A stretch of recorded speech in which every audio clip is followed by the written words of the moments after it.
So, ayan. Ayan po ang aking routine. Tuwing umaga, pupunta sa laundry area. Maglalaba. Gawain po ng mami. Actually po, nandito po ako sa Batam. Isa po akong full-time mom. Pag ganito pong araw is wala po yung aming helper. So, ako po lahat ang gumagawa talaga ng gawaing bahay.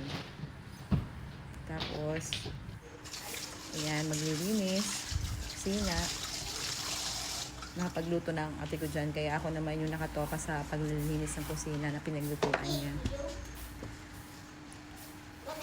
Hirap maging mami, no? Pero masarap. Tapos, syempre, linis-linis po sa sala para pagbaba ng mga bata is malinis po yung paglalaruan nila. Yung aking bunso po ay tulog pa sa taas. Yung panganay ko gising na.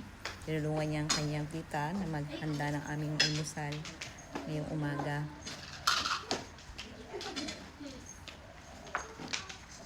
Tapos akyat uli sa taas, nakabangon ng aking mag-ama. Ayos naman po ng aming kama.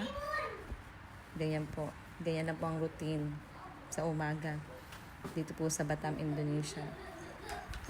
Kasi po yung aming pong helper ay tuwing Sabado at Linggo is naka-off day po siya. So, wala pong choice kundi ako po yung gumawa ng mga gawaing bahay pag wala pong aming helper.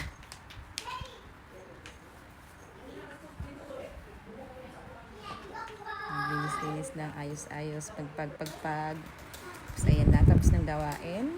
Nag-aalmusal na po ako. Habang nag-aalmusal po ako is ginagawa po ang aking business, ang dropshipping business. So, kailangan po mag-post lang. Tapos, hintayin ko na lang pumasok ang aking commission sa aking JC wallet. Ganun po lang po kasimple. Pag meron pong nag-add to cart, ayan po, papasok sa JC wallet ko.